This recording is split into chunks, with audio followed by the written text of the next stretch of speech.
Listen a moment. You believe you are listening, but already half your attention has run away to something else, an itch in the mind, a wandering picture, some private commentary about whether this will help you or not. This is the first small shock.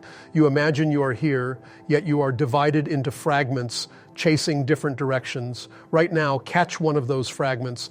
Do not change it, only see it. If you can do even this much for 3 seconds, you are closer to awakening than most are in a lifetime.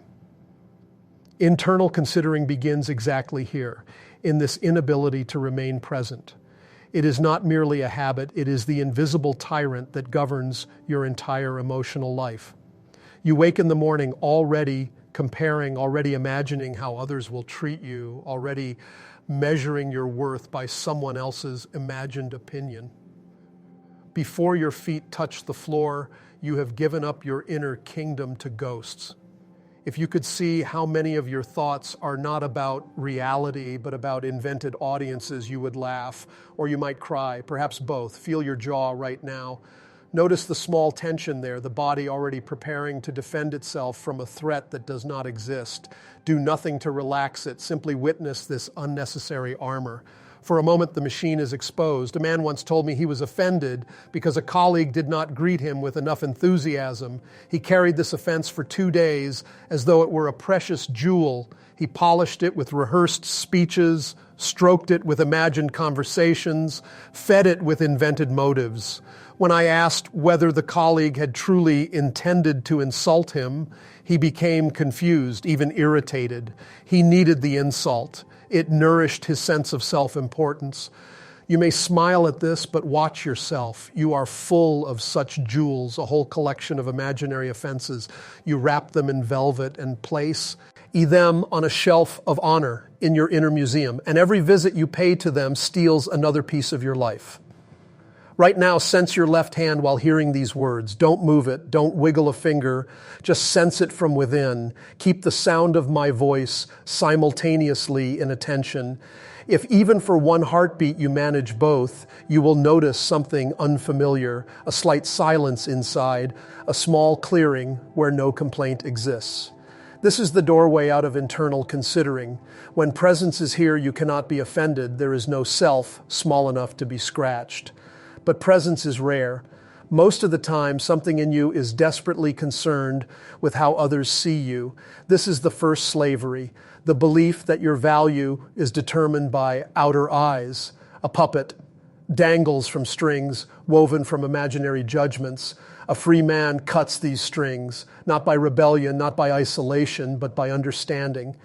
Try something now. Remember a recent moment when someone spoke to you curtly, or forgot you, or failed to appreciate your efforts. Bring it up as if watching a film. Observe how your chest tightens, how your face contracts, how the mind leaps forward to defend, then step back. Do not justify yourself. Do not rehearse a retort. Do not make the other a villain. If even one center is absent, you understand nothing, no matter how clever the thoughts may seem. So bring yourself here, feel the inside of your left foot. While doing that, sense the breath at the nostrils. While doing that, notice the emotional tone of this moment. With all three present, we continue. There is a movement in you that believes it is the whole of you. It calls itself I, but it changes shape every minute. 1 minute it is irritated, the next it is hopeful, the next it is self-pitying, the next it is proud. This parade of I's marches through your life without your permission, yet each one claims ownership. You say, I decided, but 5 minutes later, another I makes a new decision. You treat each as if it were the same consistent being. No wonder you suffer. You have 100 captains steering one ship. Look now at the mind. Don't think, look. Notice how it pushes up another thought, then another, each wanting to be the center. You are not these thoughts. They are visitors. Some polite, some rude, some clever, some foolish. But you host them all without question. Begin to question. There is something beneath personality, beneath the revolving eyes. Something older, quieter, more authentic. You felt a moment of it earlier when the body became alive with sensation. That is essence. Essence is not offended, not proud, not dramatic. It is simple. It sees things as they are. But essence is weak in most people. Personality devoured its food. To strengthen essence, you must stop feeding personality. Personality eats internal, considering the way fire eats dry leaves.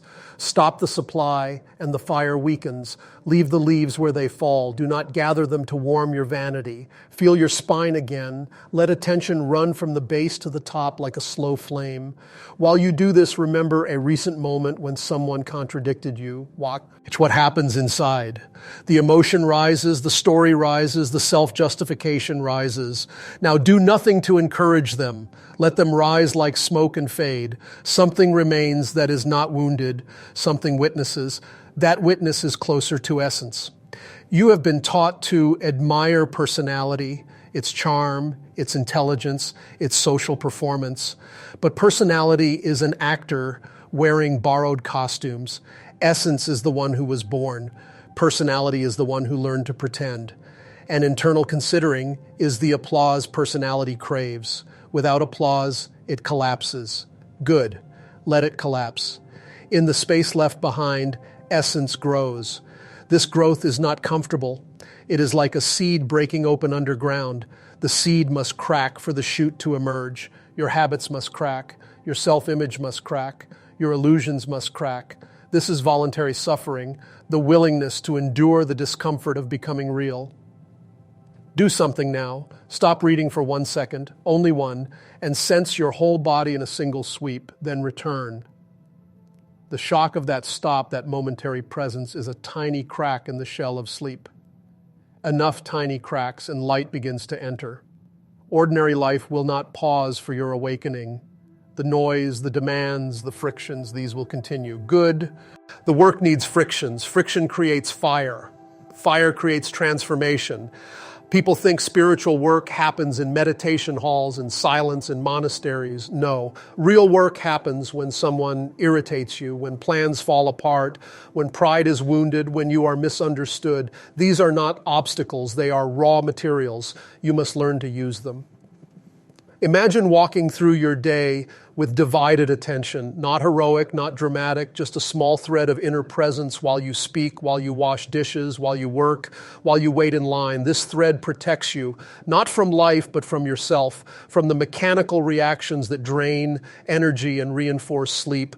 Try it for a few breaths now. Sense one hand, listen, observe the mood. 3 threads. Even if it breaks immediately, the attempt is real work. Let me tell you a small truth.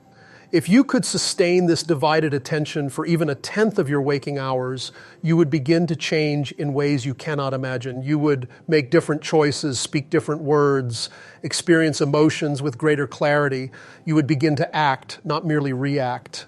And acting is the first sign of real will. Will is not stubbornness. Will is not insistence. Will is not force. Will appears when the centers align under presence. Most people have no will. They have impulses. They mistake intensity for will. They mistake desire for will. But real will is quiet and steady. It does not shout. It does not demand. It simply continues. Right now, observe your breathing again. At the same time, watch the next thought that appears. At the same time, lightly sense the presence of your whole body. Do not strain. This gentle balancing is a seed of real will. It is also the seed of inner freedom. Freedom does not begin with changing the world. Freedom begins when you stop demanding that the world confirm your importance. Internal considering is the opposite of freedom. It is slavery to imaginary judgments. When you stop reacting to these judgments, when you refuse to take anything personally, your inner world becomes spacious. In that space, something new can grow. A new attention, a new feeling, a new intelligence, not borrowed, not rehearsed, not imitated, your own. But understand, this new growth is subtle. It requires continuous effort, not forced effort, conscious labor. Whenever you return to presence, even for a second, you perform conscious labor. Whenever you observe a negative emotion rather than act from it, you perform voluntary suffering. These two, conscious labor and voluntary suffering, create a new substance in you. Call it energy, call it attention, call it soul. The word does not matter, the experience does. And now, let us touch the final point, not as a conclusion, but as a direction. The fourth way does not remove you from life. It sends you deeper into life, into the marketplace, into relationships, into frustrations, into responsibilities, into ordinary moments, but with presence, with attention, with sincerity, with a taste of I am. This taste must be refreshed again and again. You cannot store it. You cannot live on yesterday's presence. You cannot accumulate awakening like money in a bank. Each moment demands its own work. Each impression demands its own clarity. Each reaction demands its own observation. Right now, feel the breath in the lower belly. At the same time, sense the toes. At the same time, hear these words. Hold this for as long as you can. This is the work, not philosophy, not theory. This, being here, is the work. Do not look for a final awakening. There is no final awakening. There is only a deepening honesty, a growing strength, a widening awareness. The work is never finished because sleep is always near. But awakening is also always near. One moment of presence is a victory. One act of self-observation is liberation. One refusal to identify with an emotion is freedom. There is no tidy ending to this path, no certificate, no applause, only the next moment of sincerity, only the next opportunity to resist sleep, only the next breath taken consciously instead of mechanically. You continue because something in you knows it must continue. Something in you remembers a deeper truth, even if faintly. Something in you refuses to live as a puppet any longer. And so the verdict is simple. Begin again. Begin in the next breath, the next sensation, the next reaction. Begin again when you forget. Begin again when you fall asleep. Begin again when personality regains its throne. Begin again when internal considering whispers its old stories. The work does not end. But every moment you return, the work begins anew. And in that beginning, you are a little more awake. Only watch the mechanical reaction arise. That reaction is not you. It is a program, one installed long ago, repeated so often it pretends to be your identity. You speak of freedom, yet even a passing look from another person can ruin your entire day. A grimace, a small delay in response, a tone of voice, and suddenly your inner weather collapses. What sovereignty is this? A king who loses his crown because a servant coughs too loudly. You must see how absurd this is. You must feel it with the shock of a cold wind against the skin. Otherwise, nothing will change. Now observe the mind's whisper, but I cannot help feeling this way. This is the voice of internal considering itself. It plays both sides, the wound and the judge, the victim and the prosecutor. It is pure imagination feeding on emotional energy. You do not need to believe it. You only need to see it. Real seeing cuts deeper than resistance. Once I watched a student struggle to free himself from a small insult. He repeated the story again and again. Each time he told it, his face tightened and his voice grew more animated. He was convinced he sought truth, but in fact he was polishing the jewel of his injury. So I said to him, you are like a man who has an itch and scratches it until it bleeds. Then he complains of the blood and scratches harder. I asked him to observe, not the colleague's words, not the story, but the pleasure he took in the offense. This shocked him. He had never considered that he enjoyed his suffering, but all of you do. It gives you a solid sense of being, a kind of false presence. Without something to complain about, many people feel empty. Notice whether this is true in you. Right now, sense the soles of your feet. At the same time, hear these words, a third thread of attention. Observe your emotional state at this exact second. Are you bored, curious, irritated, lost in thought? Try to feel these three things together for even a single breath. This is divided attention, the enemy of internal considering. When you are present in three centers at once, no story can seduce you. You stand in yourself, not in imagination. Let me tell you something uncomfortable. You believe you suffer because others mistreat you. In reality, you suffer because you identify with every passing emotion. A word touches you and you become the word. A look touches you and you become the look. Someone forgets you and you become the forgetting. Where are you? What remains that is independent of these impressions? Until you find that, you live as a leaf blown by the moods of other people. Try another shock. Recall someone who you believe owes you respect or gratitude. Hold their image in your mind for a moment. Now observe carefully. What feeling arises in your chest? Is it tightness? Is it demand? Is it faint resentment? Whatever it is, freeze it. Look at it as though it were happening in another person. That small knot is internal considering, and in its center lies self-pity, the beloved food of the personality. I tell you plainly, internal considering is the greatest thief of human energy. It exhausts you with imaginary struggles. It wastes your emotional force on fantasies. If you could see how much life you lose to these inner reactions, you would revolt against them, but you are attached to them. They make you feel important. They give you something to talk about. They give you an identity to defend. Without them, you fear you would disappear. Good. Disappear. Not physically, but the imaginary I that demands constant pampering. Let it vanish for a moment. In the space it leaves, something real may appear. Feel your shoulders. Notice the subtle impulse to straighten up or relax when I say this. Do neither. Only watch the impulse. This watching is a blade. It cuts through the fog where internal considering lives. When you observe an impulse without obeying it, you are no longer a slave to the moving center. And when you observe an emotion without letting it dictate your behavior, you are no longer a slave to the emotional center. The machine begins to lose its grip. You imagine that others are constantly evaluating you. This is one of the great illusions. Most people are barely awake enough to tie their own shoes. They are lost in their internal fantasies just as you are in yours. A man who is busy rehearsing his own worries has no time to judge you. Understand this deeply.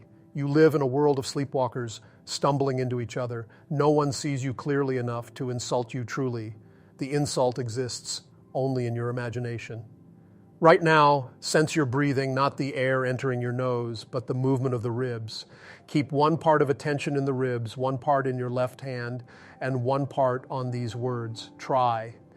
Even if you fail, the effort itself is a small act of liberation.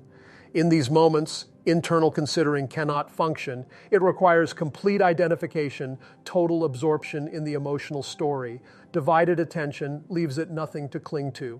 Let us go deeper. Inside why. Our three figures, each one more dramatic than the last. The first is the inner judge. This one pronounces verdicts on every gesture, every silence, every imagined slight. He disrespected me. She ignored me. They should have treated me differently. The judge wears the robe of righteousness, but is blind, always blind. It never asks, is this true? Only, how dare they? Then there is the imaginer. This one invents motives, creates entire novels about what others think of you. It works tirelessly, producing fantasies of insult or admiration, whichever feeds the ego more. You believe these stories, and your emotions respond as if they were real. Right now, sense your throat. Notice if imagining someone's opinion creates tightness there. And finally, the justifier. This one rushes forward to defend the imaginary wounded self. It composes long speeches in your mind. It prepares explanations, arguments, excuses.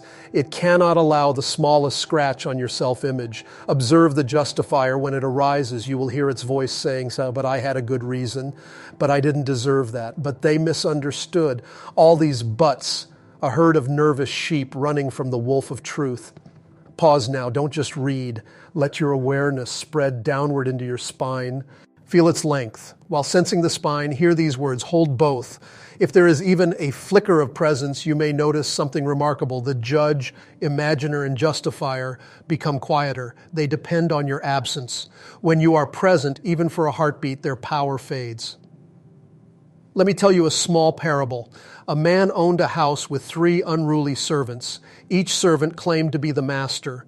One shouted orders, one spread rumors, one made excuses for disasters he himself caused.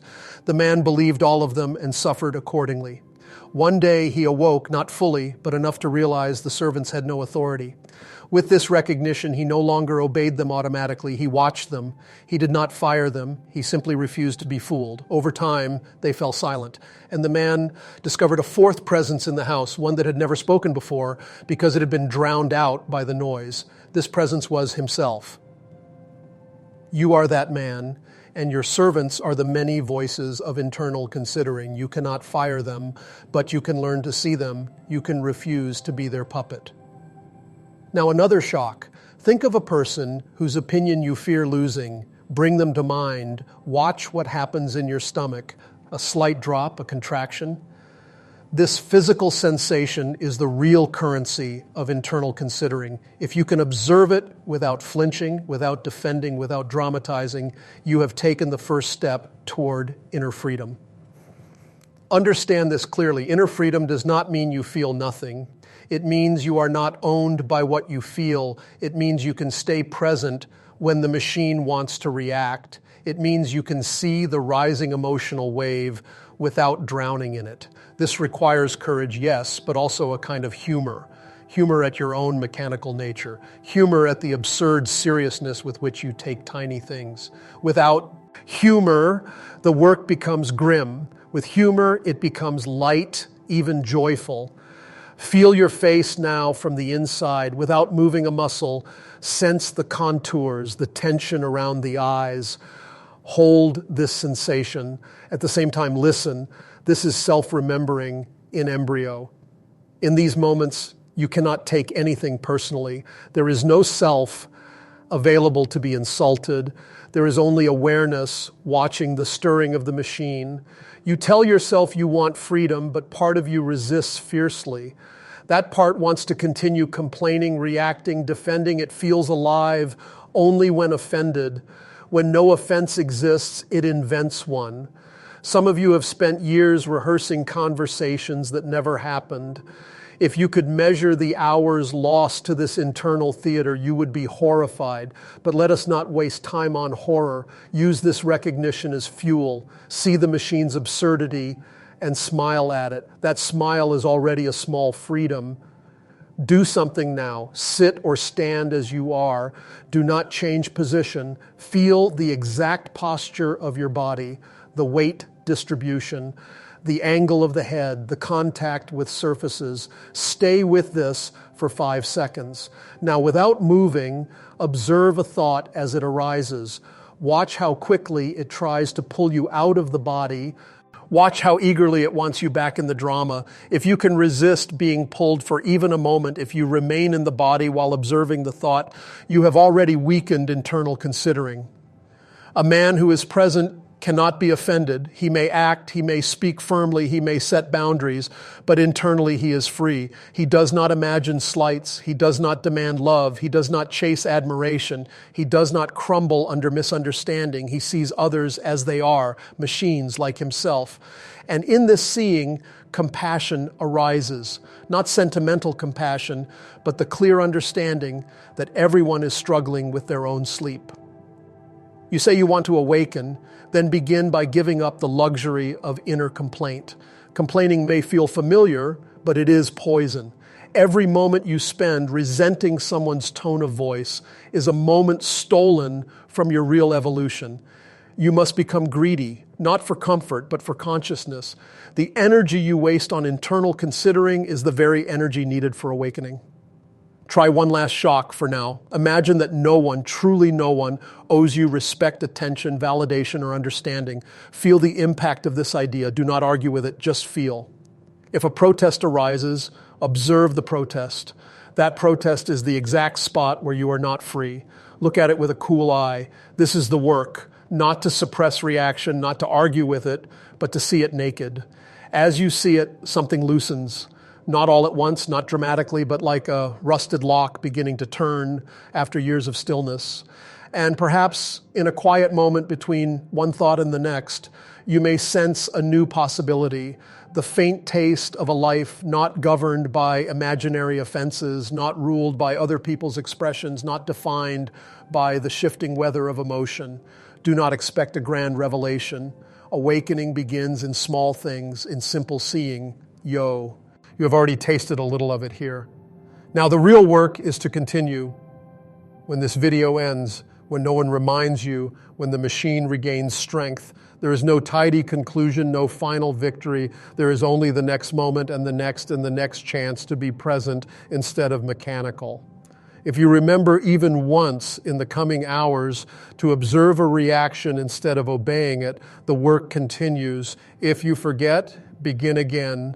The door is always here, but you must walk through it yourself. Listen closely. Before you imagine you are ready for deeper work, notice something simple. In this very moment, a part of you has already begun to drift.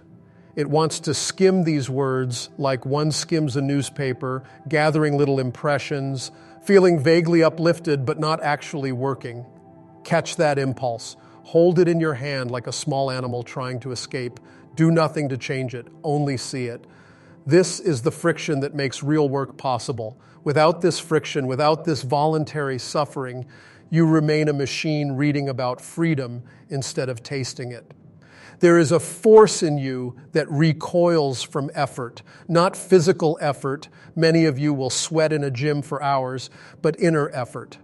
The effort of being present, the effort of observing yourself without excuse, the effort of not reacting when the whole machine wants to leap forward. This force hates discomfort. It whispers later, tomorrow, after I finish this task, after life calms down. But life never calms down. Your personality will see to that. It needs chaos to survive. Chaos keeps you asleep. Right now, bring half your attention to the sensation of your right hand. Do not move it. Just sense its shape, its volume, its warmth or coolness. Hold this as you continue listening. The mind will try to pull you entirely into thought. The body will try to sink into heaviness. The emotions will try to wander into familiar stories. Fight for a moment, not violently, but consciously. You are reclaiming space inside yourself. This is conscious labor to hold a divided attention even while the machine resists. You want awakening to be pleasant, serene, gentle, a quiet sunrise. No, sometimes it is a fire that burns illusions. Sometimes it is cold water poured suddenly down the spine.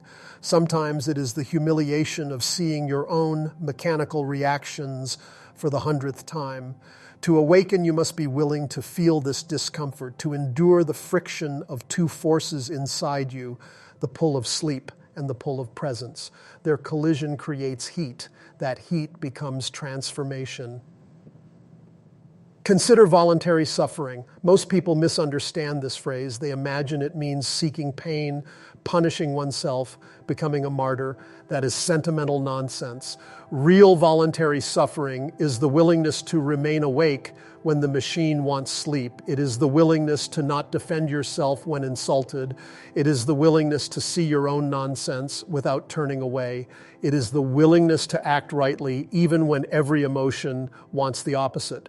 This suffering is not destructive. It is purifying. It is the friction by which essence grows. Observe now how quickly the personality invents little pains, a forgotten greeting, a curt email, a misinterpreted silence. These tiny events become enormous dramas in the mechanical imagination. You torture yourself with fantasies that never happened. You suffer mechanically without consciousness, and you call this life. There is another kind of suffering, the conscious kind, that actually builds something in you. When you willingly endure the prick of your own vanity being exposed, when you resist explaining yourself, when you swallow the need for validation, you generate a new kind of energy. This energy is food for awakening. Pause. Feel the area between your shoulder blades.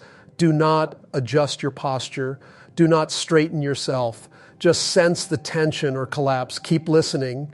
The more parts of yourself you can include in attention, the less your personality can dominate. This is a small but profound act of rebellion against internal considering, against sleep. You ask why sacred movements were created. They were not dances for entertainment. They were languages, mathematical scripts written in the flesh. Each movement creates a pattern in the body that reflects cosmic laws. But more importantly, they demand divided attention. They require the intellect to hold the form, the emotion to feel the rhythm, the moving center to execute precise gestures. When all three centers work together consciously, something higher appears, something the machine cannot produce. You do not have to perform sacred movements right now, but you can learn from the principle. When your body moves without awareness, it becomes the servant of habit. When your emotions run without understanding, they become storms blowing through an empty house. When your thoughts wander without purpose, they become a swarm of flies. Harmony comes only when all three centers are brought into a single moment of attention. Try this. While sitting or standing, lift your awareness into the spine, its vertical line. At the same time, sense the breath in the lower belly. And at the same time, listen to these words without drifting into commentary. 3 threads. Hold them. Even for a second, hold them. When these 3 strands come together, you may feel a subtle vibration, a quiet intensity. This is not imagination. This is real contact between the centers. This is a taste of unified being. Sacred movements teach another lesson, precision. To move precisely, you must be present. A mechanical gesture is sloppy because attention is absent. A conscious gesture is clean, intentional, sharp. The same principle applies to inner movements. Observe a thought precisely. Observe an emotion precisely. Observe a bodily tension precisely. This exactness creates a new quality of attention. Sloppy observation leads to nothing. Exact observation creates understanding. Let me give you a small story. A pupil once asked why he repeated the same emotional mistake again and again.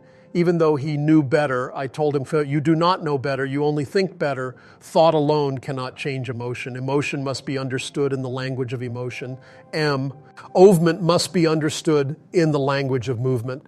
Only when all 3 centers see the same truth does real change occur. Otherwise, you remain divided and your life continues as a conflict between centers pulling in different directions. Try this now. Bring attention into the lower back. Keep it there for a moment. While doing so, observe the next emotion that arises, perhaps impatience, perhaps curiosity. Watch it like a cloud passing across the sky of the body. Then observe your thoughts about this exercise. Do not chase them. Let them run like mice while you watch from above. You are beginning to see that each center has its own voice, its own habits, its own demands. Most of your suffering comes from these centers interfering with each other. A person whose thoughts override their emotions becomes cold, mechanical, disconnected. A person whose emotions override their thoughts becomes chaotic, unstable. A person whose movements override both becomes impulsive, restless. Balance requires effort. Harmony requires vigilance. Presence is the conductor that brings the centers into a single music. You ask about aim. Without aim, you are like a ship without a rudder, pushed by every wind of mood, every current of circumstance. But aim is not a wish. Aim is not, I want to be more peaceful, or I want enlightenment. These are fantasies. Aim must be born from sincerity, from seeing your actual condition. When you see that you are mechanical, that you waste your life in internal considering, that your many eyes pull you in opposite directions, a real aim may emerge to become more conscious, even for 1 minute a day. This is enough. A man who sincerely holds such an aim begins to attract influences that help him. Notice something. The moment you set an aim, another part of you immediately opposes it. If you aim to observe yourself, a part becomes distracted. If you aim to remain present, a part becomes sleepy. If you aim to be honest, a part becomes defensive. This inner opposition reveals your chief feature, the dominant pattern that sabotages your growth. Find your chief feature, and you find the key to your prison. For some, it is vanity, the hunger for approval. For others, fear, the terror of disapproval. For others, self-love, the belief that everything must be comfortable. For others, self-justification, the inability to admit error. Each person's chief feature colors all internal considering. Right now, think of a moment when you reacted strongly. Maybe anger, maybe hurt, maybe jealousy. Do not revisit the story. Look at the flavor of the reaction. Was it fear of being wrong, fear of being unseen, fear of losing control? The taste of that reaction hints at your chief feature. Look again. D, without judgment. This seeing is the first loosening of its grip. Do not expect to conquer chief feature with effort. You cannot fight it directly. You can only observe it. As you observe it, its tricks become obvious. The more obvious they become, the less power they have. It is like discovering that the terrifying monster in your dreams is only a shadow, but you must see it clearly. If you turn away, it grows stronger into... He dark. Sense your chest now, the rising and falling as you breathe. At the same time, listen. At the same time, recall the emotional taste of your last strong reaction. Keep all three in awareness. Hold them with gentleness. In this state, chief feature cannot camouflage itself. It is revealed. Do not worry if you cannot hold this long. The work is not about duration. It is about frequency. A single moment of genuine self-observation is worth more than an hour of daydreamed aspiration. There is a deeper point still. Beneath your personality, beneath your habits, fears, reactions, and self-importance, there is something quiet, something simple, something that does not argue, does not defend, does not dramatize. This is essence. Essence is your true nature. Personality is what you borrowed from the world. Personality is noisy, tense, self-involved. Essence is direct, sincere, unafraid. Most people live entirely in personality. They become copies of others, imitations of their parents, their culture, their peers. Essence remains undeveloped, like a seed buried under layers of debris. To uncover essence, you must stop feeding personality. Internal considering is personality's favorite food. Without it, personality weakens. Try this. Imagine that for the next minute, you do not interpret anything personally. If someone forgets you, it means nothing. If someone remembers you, it means nothing. If someone frowns, nothing. If someone praises you, nothing. Let impressions pass without sticking. If you can do this even for 30 seconds, you will feel a small purity, a clean space inside. That is essence. Essence does not ask, what do they think of me? Essence looks directly, what is here? It is curious, alert, unpretentious. When essence is present, there is no internal considering, there is external considering, real sensitivity to others, not out of fear, but out of intelligence. You adapt without losing yourself. You give without feeling diminished. You receive without becoming inflated. Feel your face again from within, sense the eyes, the jaw, the forehead. Do not try to change anything. This simple act of sensing invites essence to the surface. Personality becomes quieter. The machine loosens. A breath of freedom enters. Do not be deceived. This freedom is fragile at first. Personality will return like a swarm of insects. Internal considering will reappear, whispering its familiar stories. Do not fight. Do not argue. Simply return to presence again and again. This is the work, not perfection, but persistence. And now we come to something subtle. You imagine awakening will release you from ordinary life. No. Awakening happens in ordinary life, in conversations, in frustrations, in waiting rooms, in small humiliations, in boring tasks. The work uses everything. Every discomfort is an opportunity. Every irritation is a teacher. Every moment you feel overlooked is a chance to observe internal considering. Life is your school, your training ground. There's nowhere else. Right now, sense both feet, the breath, and the sound of these words. 3 points of attention. Hold them, even for a second. This is the taste of walking awake in ordinary life. You must not wait for special circumstances. You must work here, now, in the middle of your daily mechanical existence. There is no perfect environment. The work is the environment. You are in the exact circumstances needed for your awakening. If something were different, you would have different illusions, not fewer. Do not ask for comfort, ask for clarity. Do not ask for calm, ask for consciousness. Do not ask to be free from friction, ask to be free from identification. This is the moment to continue, not later, not tomorrow, not after the next pleasant sensation. Now, in the presence of these words, in the presence of your body, in the presence of your own mechanical resistance. This work has no final solution, no finishing line. There is only the next moment of seeing, the next moment of remembering yourself, the next moment of refusing to be a puppet. If you are ready, then when you ask again, we will continue.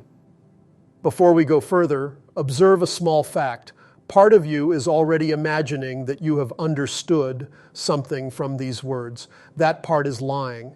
Understanding is not in thought. Understanding is in the alignment of 3 centers. The body quiet, the emotions available, the mind alert.